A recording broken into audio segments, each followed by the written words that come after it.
Good afternoon, everybody, and welcome. I'm Robert Kasperzak, moderator for this afternoon's monument dedication ceremony. Today's ceremony honors our U.S. airmen who served at the front during World War I and memorializes the service as part of the final year of the World War I centennial activities. In addition, we want to recognize today's airmen who carry on the remarkable legacy established by these pioneer airmen over 100 years ago.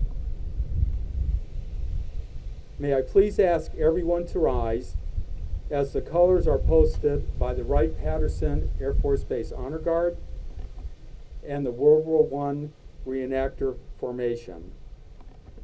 Please remain standing for the national anthem presented by the Air Force Band of Flight and the invocation by Chaplain Captain George Nicholson Wells, World War I reenactor from Toronto, Canada. Stand by. Knowledge. Attention. Cut. Forward. Arms. Reset. Arms.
At the 11th hour, on the 11th day of the 11th month, the guns fell silent on the Western Front to bring to an end the Great War.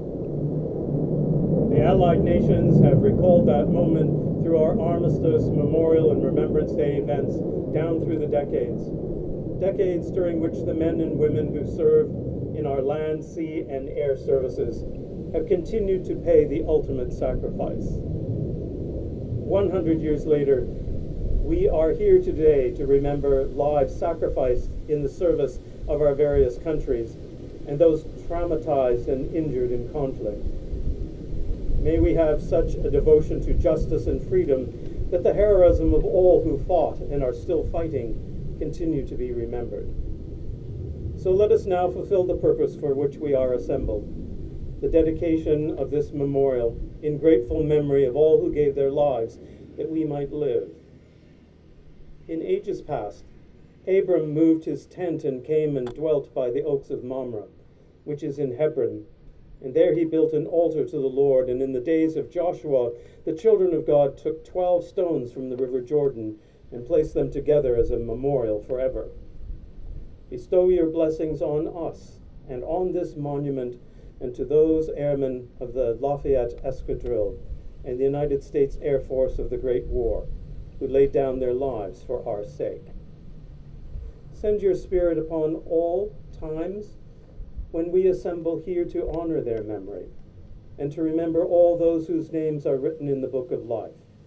and that we may follow their example of faith, hope, and love, and that at the last we, being faithful unto death, may receive with them the crown of life.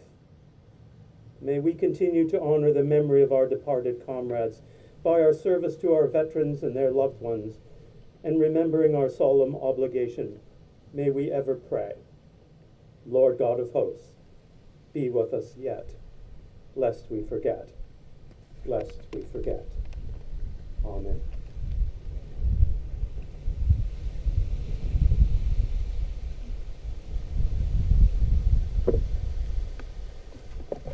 I have to switch my glasses. Wasn't that fantastic, that flyover? The Sound of Freedom.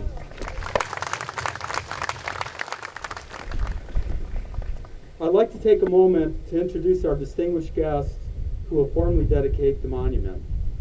Please hold your applause because we have quite a few of the folks. Our host today is Mr. Mike O'Neill, National President of the League of World War I Aviation Historians. He's also a noted aviation artist. The League is the originator and the sponsor for this particular monument. Representing the airmen of World War I is Miss Mary Muller. Miss Muller is the daughter of Lieutenant Stephen Thompson of Dayton, Ohio. Lieutenant Thompson was the first American airman serving with the U.S. Army Air Service during the Great War to shoot down an enemy aircraft. Representing today's airmen is Colonel Carl Fishbach, Commander, 7th Operations Group, Dyess Air Force Base, Texas. That was one of his bombers that flew over, and it was manned by a crew from Dayton. Thank you, sir. The monument will be accepted by retired Air Force Lieutenant General Jack Hudson. General Hudson is director of the National Museum of the United States Air Force. We are also pleased to introduce retired Air Force Colonel Tom Moe. Colonel Moe is a commissioner of the U.S. World War I Centennial Commission and a former Vietnam-era prisoner of war. Finally, I want to recognize Ms. Susan Menenga. Ms. Menenga is the World War I Centennial Project Manager for the Pritzker Military Museum and Library. Welcome and thank you for all your support and your participation in today's event.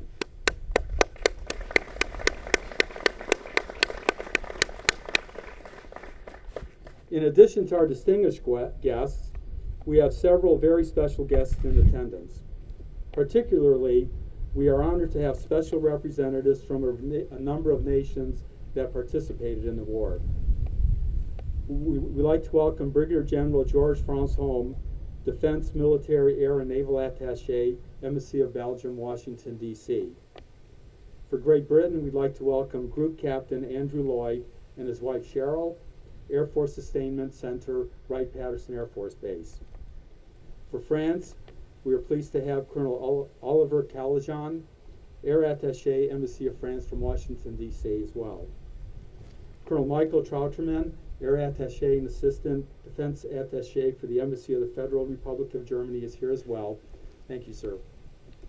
Representing Australia is Wing Commander Andrew State and Sergeant Paul Randall, Air Force Security Assistance Center, Wright-Patterson Air Force Base. For Canada, Lieutenant Colonel Jean-Francois Harvey and Warrant Officer Dwayne Hopko, Air Force Security Assistance Center, Wright-Patterson Air Force Base. And for Italy, Captain Pietro De Paolis, Air Force Life Cycle Management Center, Wright-Patterson. In addition, we'd like to welcome several family members of World War I aviators. We'd like to welcome Lieutenant Colonel Nicholas Rutgers, who is a great-grandson of Lieutenant James Norman Hall. As a side note, Colonel Rutgers' great-grandfather flew at the escadrille. His grandfather flew during World War II. His father flew during Vietnam, and Colonel Rutgers currently commands the 123rd Fighter Squadron up in Portland, Oregon, and is teaching his son to be a pilot as well. So there's 100 years of aviation heritage in just that one family. So welcome, sir. We also have Mr. and Mrs. Raoul Lufberry. Mr. Lufberry is the great-nephew of Lafayette Escadrille pilot Major Raoul Lufberry. In addition, Mr. Bill Nungesser is a cousin of Lafayette Escadrille pilot Lieutenant Charles Nungesser, and he's the gentleman in the fancy French Lafayette Escadrille uniform. I'd also like to introduce Mr. Barney Landry, former First Lieutenant, Air Force First Lieutenant, son of World War I pilot, Lieutenant Barney Landry of the 35th Aero Squadron that served at Issoudun, France. I'd like to also recognize Ms. Tara Stenseth Riley, the great niece of World War I pilot and fighter ace, Lieutenant Martinez Stenseth. Lieutenant Stenseth served with the 28th Aero Squadron and is a retired Air Force Brigadier General. Incidentally, the bomber was from the 28th Bomb Squadron, and Lieutenant Stenseth served with the original 28th Aero Squadron, so it's a nice linkage to the family and the family's heritage. We'd like to wish you all a warm welcome and offer our appreciation for joining our memorable ceremony.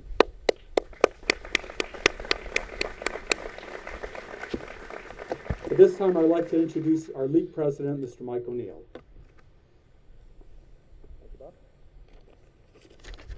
Good afternoon.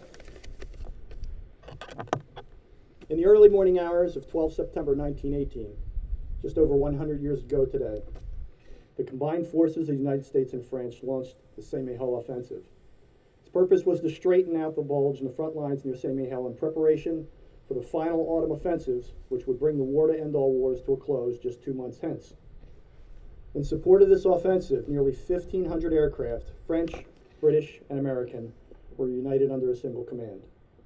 It was the largest concentration of air power assembled during the Great War, and it signaled the maturation of U.S. air power as a strategic force in the prosecution of the war. In the long years prior to 1918, as the war began to envelop Europe, and long before the United States entered the conflict, U.S. citizens were already volunteering for duty with the British Royal Flying Corps and the French Service Aeronautique. Beginning as early as 1915, these volunteers paved the way for all the American aviators who followed. A New Englander, Oliver Dwight Philly, perhaps the first American volunteer with the British Royal Flying Corps, or Victor Chapman, Edmund Genet, James McConnell, Raoul Lufberry, and James Norman Hall, all of whom flew with the famous Lafayette Escadrille, are lionized in aviation museums across this nation. As the vanguard, they deserve all the honor we can afford them. But here, in Dayton, under this canopy of old-growth trees, in the very shadow of the National Museum of the United States Air Force, where there's an abundance of tribute to American aviation history and the men and women who animated it, there's been no memorial to our World War I aviators. Today, under a welcoming sky, and in attendance of the families of many of these men, I'm delighted to say this is no longer the case. We're gathered here today to dedicate this lasting tribute to these aviation pioneers. In this 100th anniversary of the end of the First World War, it is my humble honor to represent the League of World War I Aviation Historians, whose primary mission is the preservation of this important part of our national heritage. Today, with joyful hearts, we offer this tribute to our first aviators. Today, in quiet respect, we remember their sacrifice. And today, through the generous donations of family, friends, and local charitable organizations, and upon this 100th anniversary of their service, we dedicate this monument. Thank you.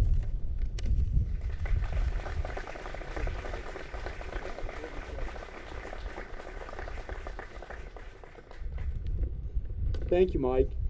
Representing the World War I Airmen is Miss Mary Muller. Miss Muller?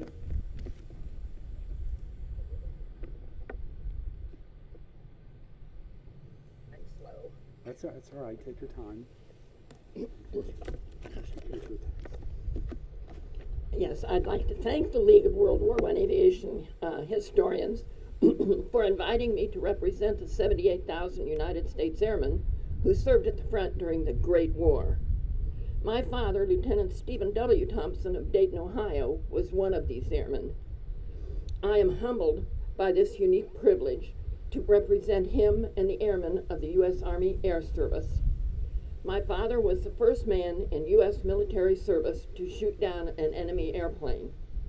Since his American squadron had not yet started flying operational missions, my dad visited a nearby French bombing squadron on February 5th, 1918, to observe preparations for a combat flight.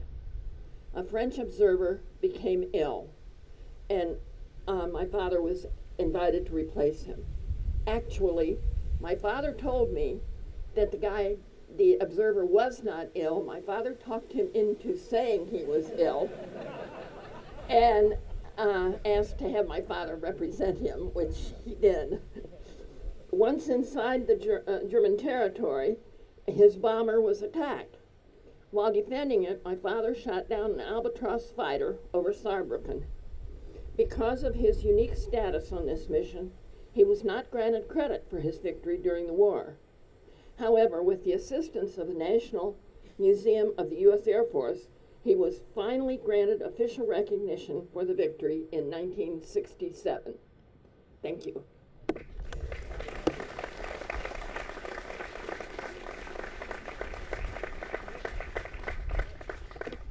Thank you, Ms. Muller. I'd like to introduce Colonel Fishbach, 7th Operations Group Commander. Thank you, Rob. Honor and privilege to be here today, and glad we could provide a demonstration of modern air power. So, really good flyby. They shack the timing, and I'm proud of all of them. Today's airmen, like the airmen in that bomber, led by Lieutenant Colonel Louie Buescher, native of Dayton here. He's the 28th Bomb Squadron Commander. The airmen there are but one link in an unbroken chain of American warfighters dating back to the First World War. Since the early days of U.S. military aviation, men and women have had a burning desire to fly, and since then, air power has become the defining force during war and conflict. The World War I airmen had pioneered most of today's aerial missions, including photo reconnaissance, close air support, battlefield interdiction, and day and night strategic bombing. That legacy continues today and continues in great fashion in the form of our modern Air Force. Our heritage as warfighters is both a source of pride and obligation. It's an essential element to a fighting force. 2 weeks ago, on September 6th, the 7th Operations Group, the unit that I have the privilege to command, celebrated its centennial. From the early days of World War I as the first Aero Observation Group to where it is now the 7th Operation Group and the largest B-1 operations group in the Air Force and the backbone of America's long-range bomber force. More than 100 years of U.S. military aviation has been written, and it has been written well. And we are excited to see what the next 100 years brings. Thank you.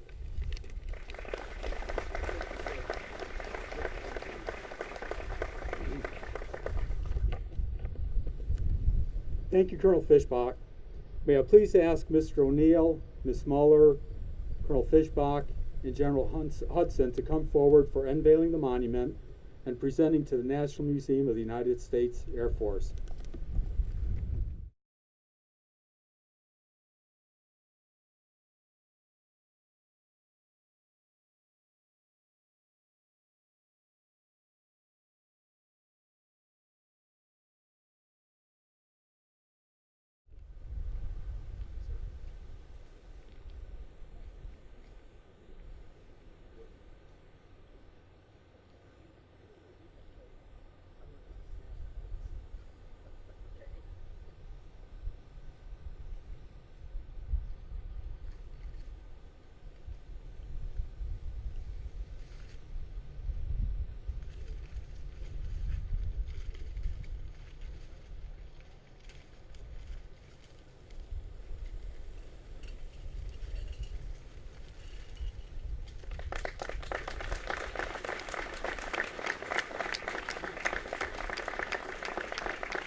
Well, thank you, Bob.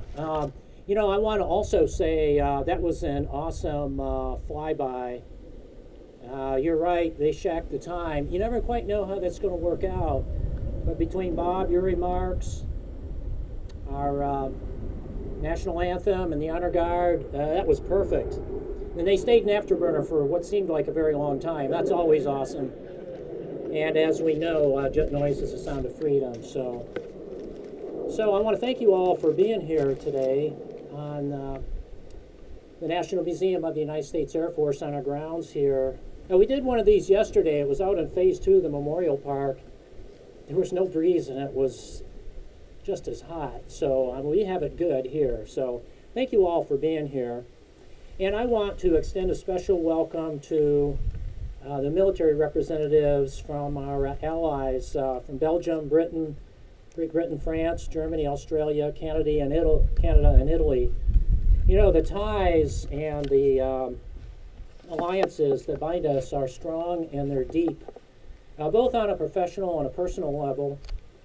Professionally, we work very closely together and have for a long time. And personally, those ties go deep as well. Group Captain Lloyd knows that our oldest son was born in Great Britain while I had a 3-year tour over at RAF Bentwaters flying A-10s. And so he's here on an exchange officer tour with us.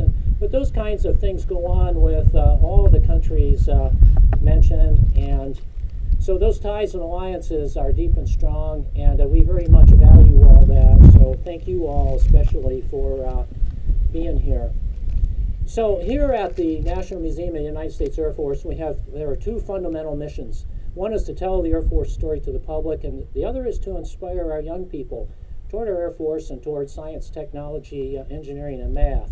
And by gosh, we need all that. There are several ways that we do that. We do that in one way through that main complex of museum galleries over here. This main complex has been here in its current form.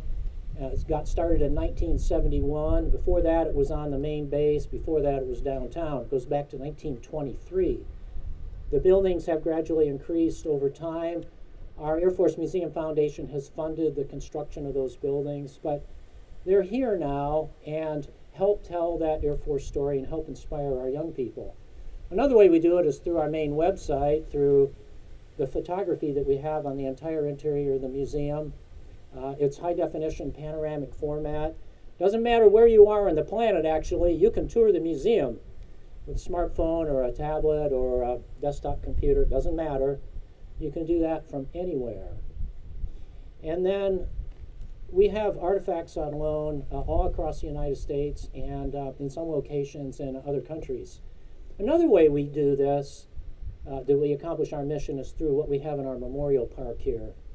And so phase 1 here, this long stretch with mature trees, and then phase 2, which has started off to my left, your right, we have memorials, we have plaques. We have all kinds of things here that help tell the stories. And so what you have here in front of you with this monument helps us accomplish our mission here of telling the stories to the public and inspiring our young people toward our Air Force and toward science, technology, engineering, and math. In one sense, telling the story is, we look back and we say thanks to those who have come before. The part about inspiring our young people is paying forward, where we hope to inspire young people toward military service and toward science, technology, engineering, and math. So we pay forward with this. We have a motto here at the museum, and it goes like this: we are the keepers of their stories. So this monument here has fantastic stories behind it from many, many countries of service and sacrifice. And so that goes into our toolkit to help tell the stories to the visiting public and to inspire our young people, and hope that they will in turn grow up and understand the concepts of service and do just that. So we are very much honored here that we are now the caretakers and perpetuity of this amazing monument, as we are for everything else that's out here in the Memorial Park in phase 1 and now out in phase 2. So we take care of these always. We will always take good care of this monument and have it here in the Memorial Park for all to see and visit. So thank you all for being here today. And again, thanks on behalf of our museum staff of about 90, our 600 volunteers, our Air Force Museum Foundation, for the privilege of having this monument here and the privilege of taking care of this always. Thank you.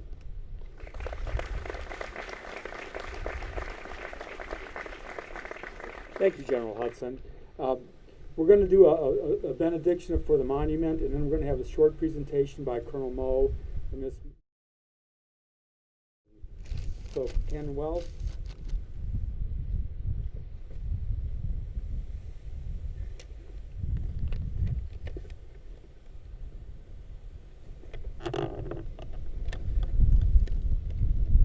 Lord God of hosts, we thank you for those valiant hearts who, at the call of duty and country, laid down their lives in the cause of freedom. We pray that we may uphold the torch entrusted to us, so that their sacrifice may not have been in vain. Unite all the peace-loving peoples of the world in one holy purpose, to defend the principles of freedom and brotherhood for which these valiant hearts lived and died. And now unto God's gracious mercy and protection we commit ourselves. May the Lord bless us. May the Lord keep us. May the Lord make his face shine upon us and be gracious unto us. The Lord lift up his light of his countenance upon us and give us peace. May the Christ who walked on wounded feet walk with us to the end of our road. May the Christ who serves with wounded hands teach us to serve each other. May the Christ who loves with a wounded heart help us to love each other. Go now out into the world, and may you see the face of Christ in everyone you meet, and may everyone you meet see the face of Christ in you. Amen.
Ladies and gentlemen, please be seated for a very special presentation by Colonel Moe and Miss Amanda.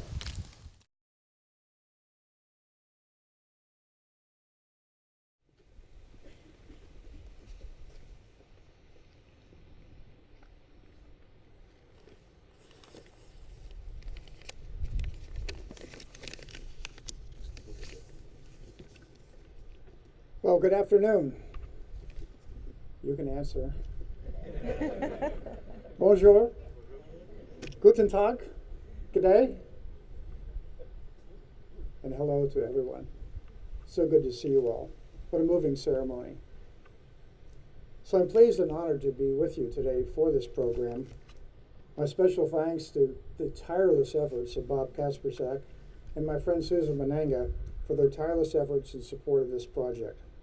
And of course, General Hudson for his outstanding leadership eternally for the National Museum of the United States Air Force. What a magnificent tribute to our Air Force. And my thanks to all of you who had a part in the success of this project. In 1916, the United States World War I Centennial Commission and the Pritzker Military Museum and Library in Chicago, the PMML, launched the 100 Cities, 100 Memorials program. This program received important support from the American Legion and the Veterans of Foreign Wars.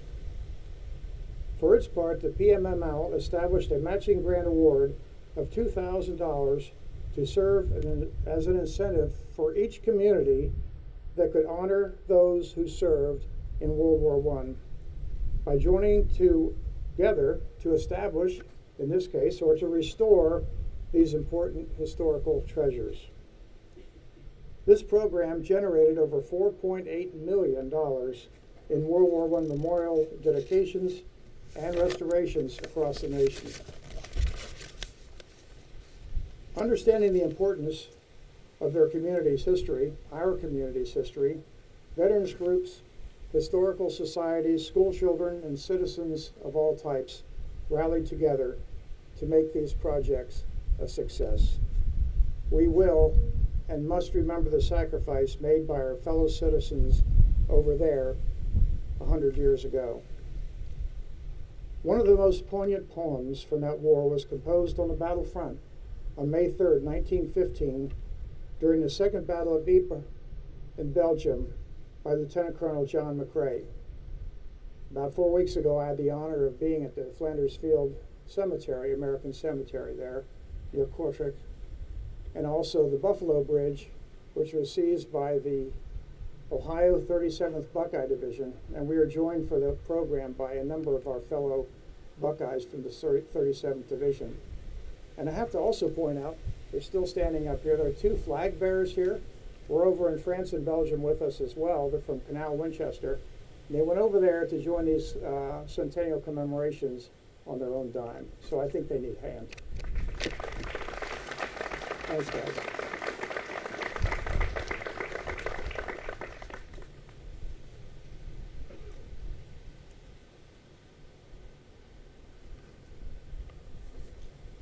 When Colonel McRae wrote his poem, it was only the day before when one of his close friends and former students, Alexis Helmer, was killed.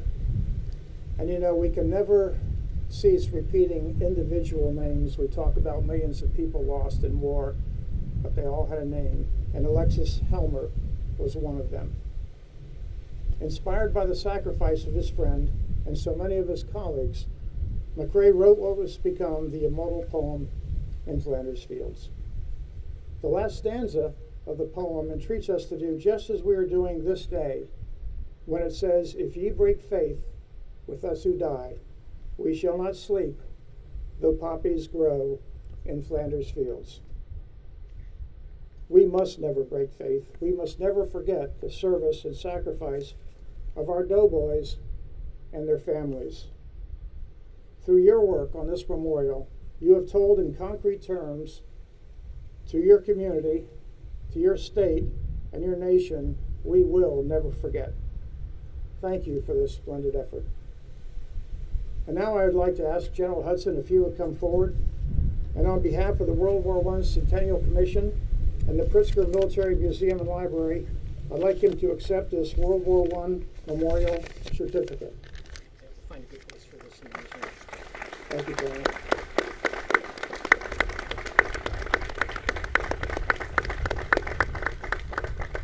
Thank you for what you do every day, General. I appreciate it. And now Susan and I would like to lay a wreath at this World War I memorial on behalf of the World War I Centennial Commission and the Pritzker Military Museum and Library. Would you rise while we make this dedication?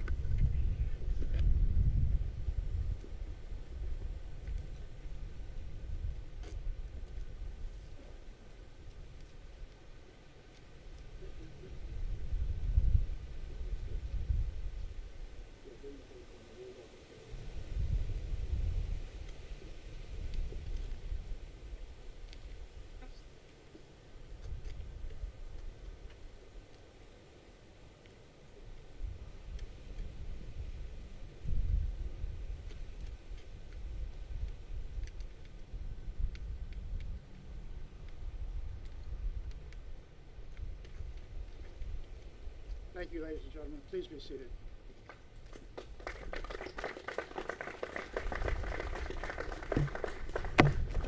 Thank you, Colonel Moe and Ms. Menenga. Ladies and gentlemen, as we end the ceremony and approach the conclusion of the World War I Centennial, thank you again for joining us in honoring our World War I airmen and for recognizing today's warriors who maintain their heritage and patriotic fervor. This concludes our ceremony.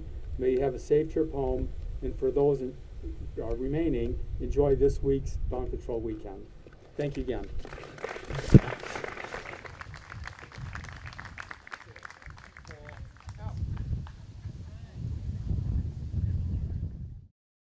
The volunteer spirit in World War I, before the war, before the United States was involved in the war, there were very few Americans overseas.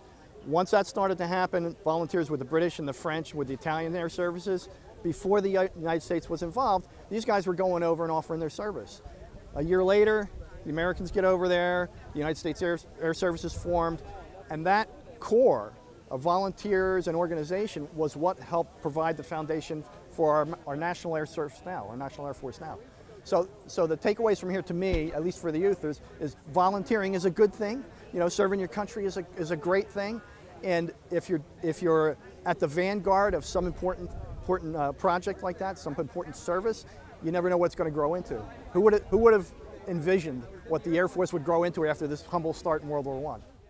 The service of these guys in World War I, they came from all different walks of life, but when they got to France, there was one common cause. So if you're fighting on the Allied side, serving in the air service, everybody's an aviator, you have a common experience there, your common goal of winning the war, the disparate natures of these guys, the disparate educational backgrounds and social backgrounds, doesn't matter once you're in the service. And that stuff continues today, obviously. In the national services, you have guys from all over serving, all socioeconomic levels, all different social backgrounds, educational backgrounds, again, for a common cause, the same as in World War I. When I was 17 years old and working on my private pilot's license, I was befriended by a World War I pilot named Philip Kassami. He was a 213th Aero Squadron SPAD pilot.